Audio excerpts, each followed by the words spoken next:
This video is all about how differently women are treated in creative industries as opposed to their male counterparts. So we put kind of like a question box submission form thing out on social media, and unfortunately lots of people got in touch and told us their awful stories. So we're just gonna go through a couple of those submissions. We're not going to actually do all of them because we don't have time. Yeah, we have just asked for stories, examples, comments that have been made, uncomfortable situations that you found yourself in, just to kind of really hammer home the point that as a woman we still have to work twice, 3 times as hard as a man just to be taken the same amount of serious, which is shit. Thanks to everybody who sent in their submissions. Everything's going to remain anonymous. Good fact to know is I've not seen these yet. Oh yeah, Chess hasn't seen them yet. If we're making like jokes or laughing or whatever, the situations that have been sent in aren't funny. It's just kind of like exhausting and like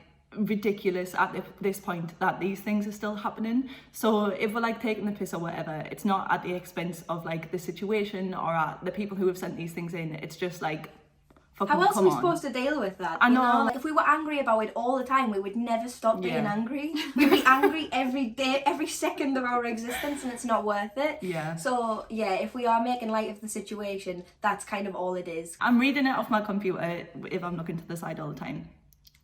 So, I've been told by my singing teacher about 4 years back that he could never see me getting anywhere because I didn't have the look that is needed in the music business. He told me my accent would never sell and no one would listen to my music. He then told me it would be a miracle if I even made it to a studio. Oh, and that pretty sells, so I should smile more.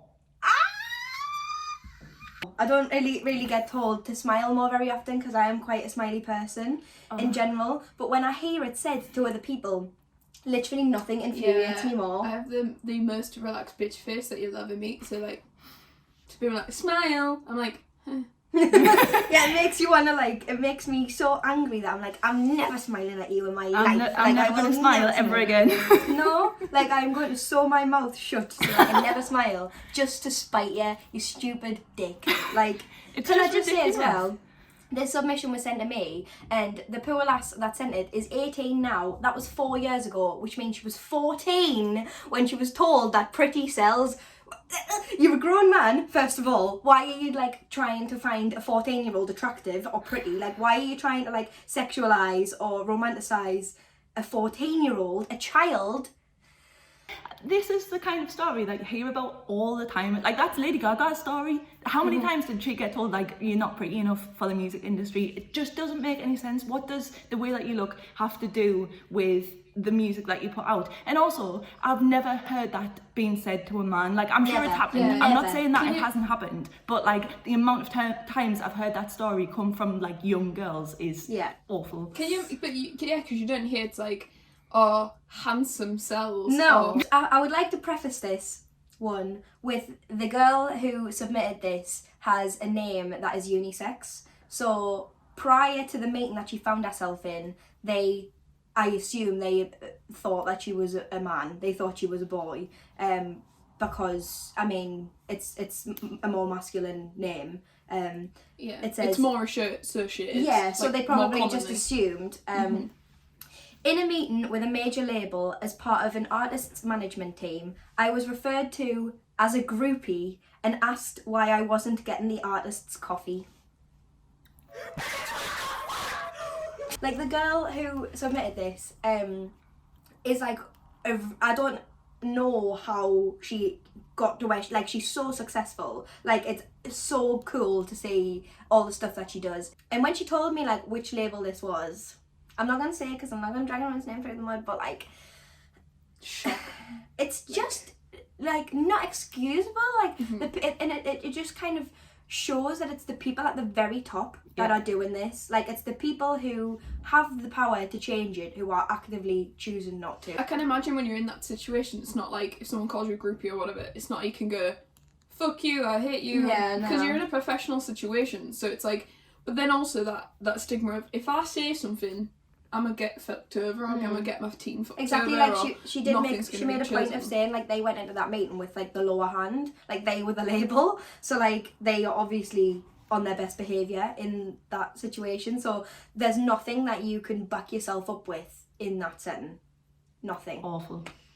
Like, it's not, it's the kind of thing where, like, it makes me think of when people make shit jokes about, like, women staying in the kitchen and stuff. Like, it's the same vibe. It's and lazy and it's boring. Boring, like, stuff, like, it's not funny. It doesn't make any sense. And especially in a professional situation. You're nasty.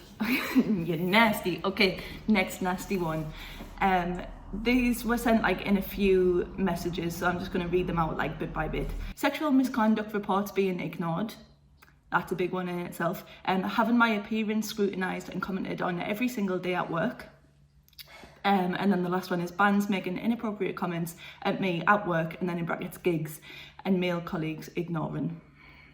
I think that's a really interesting point. Like, just because we get like the not all men argument all the time, and yes, of course, not all men think like that. We're not stupid, but like all men have the ability to step in and say that's not okay, and like we don't find that happening enough. Like, we can say that till the fucking cows come home. Like, we do say that all the time. Like, don't talk to me like that. Don't like, why are you assuming that I'm less than I am just because I'm not a man?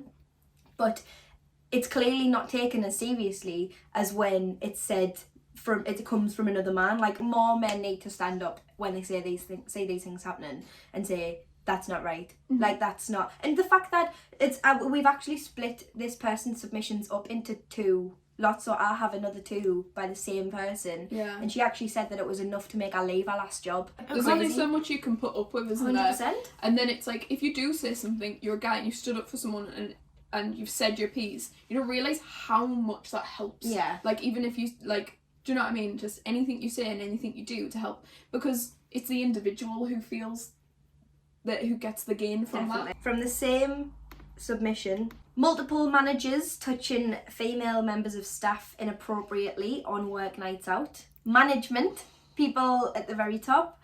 And this one I think is the worst one. Maybe out of all of the submissions, this is the one that got to me the most. Being offered dinner and drinks instead of overtime pay. That's a weird one. So instead of, she'd done the overtime work, like she'd pledged overtime and obviously in that regard was helping the company out. Yeah. Instead of paying her the money that she worked for, they offered to take her out for dinner and drinks.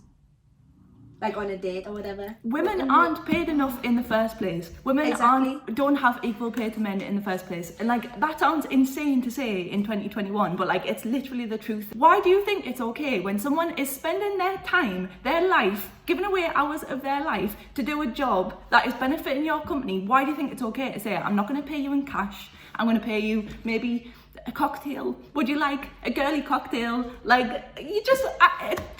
it's unbelievable. It's like, absolutely like unbelievable. They assume that we're grateful. Oh, that's 100% what it is. Like, why should this person be grateful of the fact that you want to take them out for food and drinks instead of paying them like money? Like, they were doing their job. They weren't doing it. They weren't doing it to like directly help you. They were doing it because that's their job. They weren't doing it. It's nothing to do with you. And I think that's a big like overarching theme, is like, it's nothing to do with you. Like, women exist in the industry because they want to, like, not for your benefit, not for your pleasure, not for none of that. Women exist in the industries that they're in because they want to. Okay, this is a long one, so I'm going to be reading for a while. At the beginning of lockdown, I just had my second baby and it was pretty tough with the whole corona thing. Anyway, I'd always loved writing and had a pile of unfinished novels, so my hubby suggested getting back into them. So I joined a few groups on Facebook. It took me ages to get the courage to post, but then I posted a question along the lines of, as a reader, would it distract you if I mentioned things that had happened in the pandemic, but there's no pandemic in my book?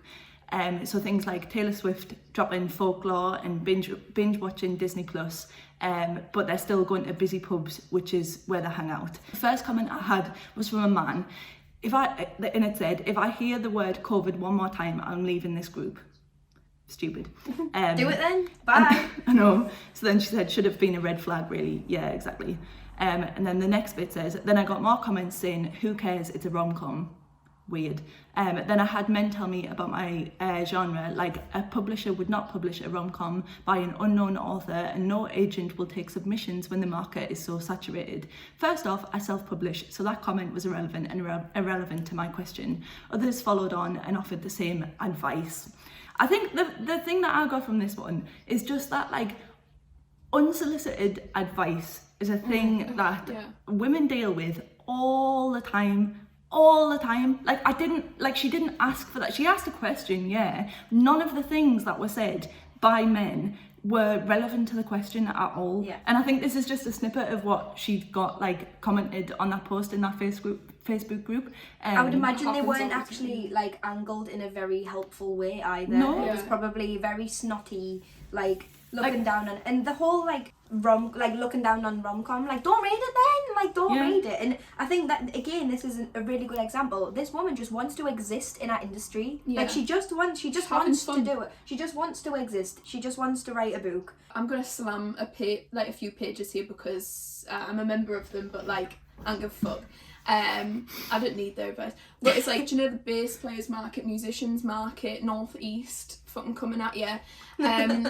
They're full of fucking white middle-aged men. It's always the same. Telling you can't play fucking 5-string because it's shitty. I remember one time, like, I'd asked... Did you ask, should I play a 5-string? Did you do that? I'd asked about, like, changing the pots or something like that on my bass because, I wanted to sell a bass and I didn't want to wire the pots. I was like, who wants to buy this and have a little project? And they were like, well, you only have to do this. This is what you have to do to fix it. This is what you got to do. I was like, I just want to fucking sell it. No, like, I don't want to fix it. Like, it's like, they're just, and then full of men just fucking shitting on a lot of things and can't even comment without having a shitty backhand saying it. I know. Yeah, fuck you, bass players market. This kind of links in quite nicely with the last one. Didn't ask. A co-worker once told me that my degree was at the bottom of the scale of useful degrees and that it was essentially a knitting degree. I studied surface design. Well, I wonder whether you do a knitting degree or not. It's a degree? It's a fucking degree. Like, why? I find this as well with a lot of people in jobs that aren't, like, careers. Like, they're just doing it to get by. Like, I saw something before where someone asked someone where they worked and they were like, I think they worked at, like, a co-op or something, like a supermarket, and they weren't, like, saying anything bad about it. They went, I just work at, like, the supermarket, and the person responded with, oh, well, it's a job. Like, as if that you don't know, that could be, like, what they want to do. That could be, just because it's not, like, having their own business and blah, blah, blah, blah, blah. Like, it's the same with that. Like, don't look down on someone else's degree. Like, regardless of what it is, that degree is relevant to many professions, like, many professions. So, like, it's a degree. Like, why does it matter what it's in? Like, the useful degrees, like, what are you talking about? You're just making shit up. You're just making stuff up.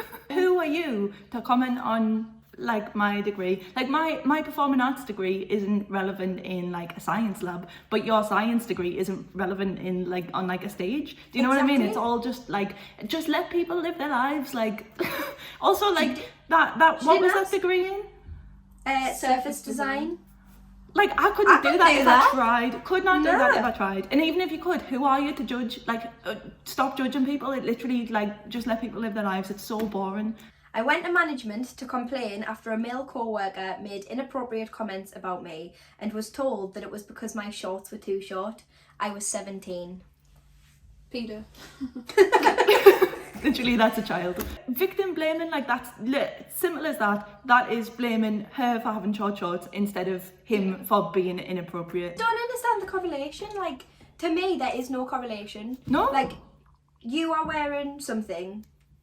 Someone makes an inappropriate comment about your body or whatever. Not about what you're wearing, about you as a person, the way you look in just your general life and the choices that you've made that day. And then that's somehow your fault for dressing like that instead of their fault for saying it.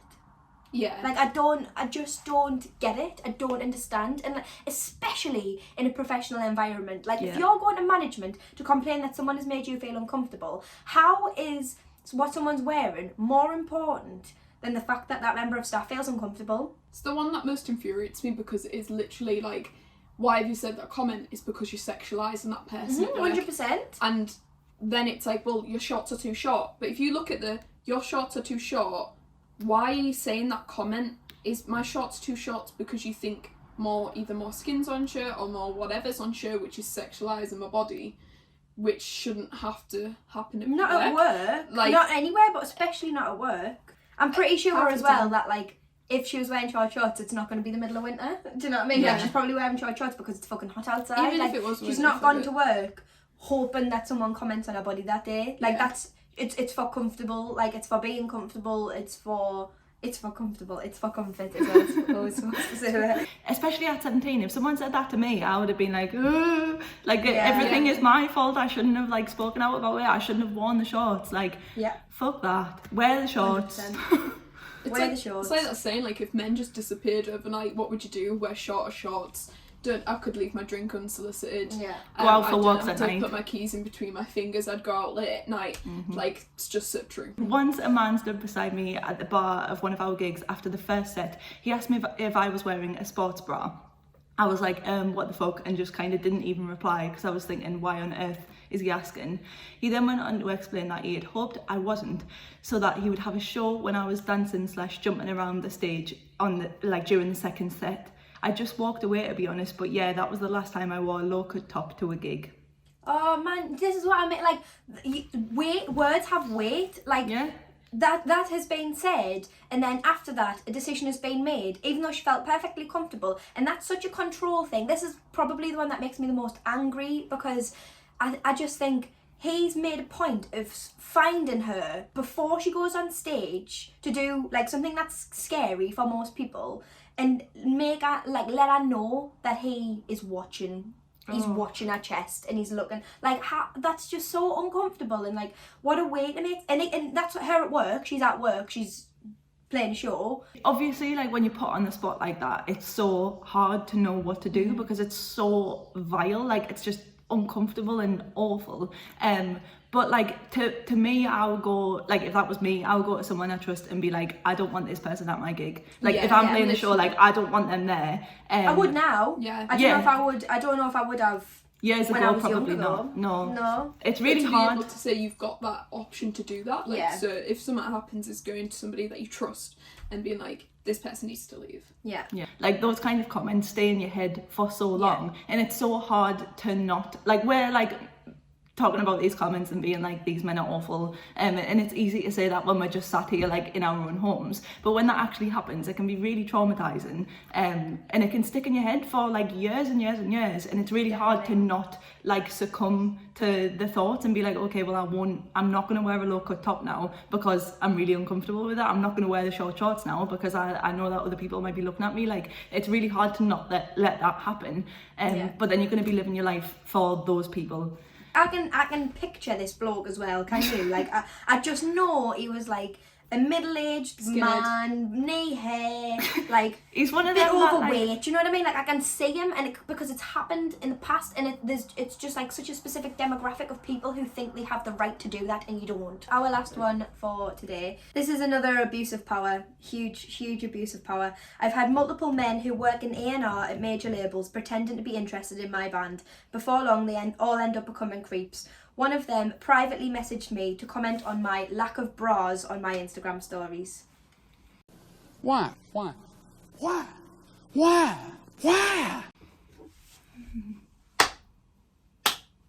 It's just fucking creepy. When you know, if you're in a band and you get approached by a major label, that's exciting, that's amazing, that's, like, the best thing that could happen to you at that time. Like, they know that you have to act a certain way around them, so to then use that information and make inappropriate comments about a woman's body, a young woman's body in this case, like, unacceptable, disgusting, complete and utter abuse of power. And that just would not happen to a man. That just wouldn't happen. It wouldn't. What did he expect to get happen? from it? Yeah. Did he want her to be like, oh, thank you for noticing, like, thank you, like, I just what did he think was going to happen, aside from, right, well, I don't want anything to do with your label now? I think sometimes men don't know that they don't have to say what's in their heads. Like, if there's one thing that men have, it's the It's the audacity. audacity. Like, a main reason that we wanted to make this video, we had a really bad experience. Luckily, we are the kind of people that we are, and it didn't affect us. We had unsolicited nudes sent to our band page on 2 separate occasions, and it just kind of made us realise, like, we were living in this kind of nice little bubble where everyone was nice to us and everyone was nice about our music and blah blah blah blah blah, and then that happened and we were like, oh shit, we are still women in the industry, like, fuck. We do have to deal with this kind of stuff. Yeah. And like, it was just a real like moment of clarity where we're like, right, okay, even though we've done all of this stuff, we had a really good 2020, we still have to work twice as hard to be taken seriously and for shit like that to not happen to us. Yeah. And I know that it happened to another band that we really love called Venus, who were based in Leeds. The same thing happened to them not long ago, where I think they were asked for nudes themselves rather than sent them. And I just think, like, who gave you the right to do that? Who gave you to like interrupt a woman's day and do that? And I think when Basecamp approached us, I had a conversation with Aaron about kind of like what International Women's Day means to us. And for me, it's a celebration of all the things that should already be celebrated. So like, we shouldn't need to make a point, but we do, like, we just do, because these things still happen. And you can say that, oh, all you want, like, when's International Men's Day, blah blah blah. Yes, not all men, 100% not all men. Like, we have male friends, we work with men professionally daily, but that just doesn't take away, just because not all men, that doesn't take away from the fact that some men, and we just have to keep pushing and celebrating the things that should already be celebrated, but we have to work twice as hard for them to be recognised. If there was nothing wrong, we wouldn't have a day, you know? Exactly. Yeah. But we need the day to be like, fuck, you know? But I think it's worth saying that, like, there are countries in the world that, like, the laws surrounding women are just not okay. Basically, bad things happen to women, and there aren't people protecting them when there should be. And like, that's what International Women's Day is also for. We're not where we need to be yet, so we're going to keep pushing until we are, you know. Yeah, I think we'll leave some resources in the description, kind of, if you need help or if you are struggling from any of the kind of things that have been mentioned and you've realised that now that they're not okay, because they're really not. Like, this is another point that we wanted to make in this video. Please don't think that these things are normal. Don't think that you have to stand for these things, because you absolutely don't. So we'll leave some resources and companies and stuff in the description box. So if you do need help kind of like processing anything that you have been through in the past, reach out to these and they will do all that they can to help you. And just also know your worth. Like, know that you deserve to be in this industry more than you think you do, and more than other people might think you do. Like, you deserve it just as much as everybody else. It doesn't matter what is between your legs or what isn't between your legs. Thanks so much to Aaron and everyone at Basecamp for asking us to collab on this video. They're doing loads of work around International Women's Day, so go and check them out. And also, thanks so much for watching. Thanks for watching our other videos as well. There's been loads of support recently. So there's a button down here somewhere. I think it's this side. I don't know. It might not be. Down here. Now press it, and it's just where. Now I fucked it up. So subscribe, and if you press the button, it helps us out loads. Like, it's free to click it, so just click it. The end. Love you, bye! Love you, bye.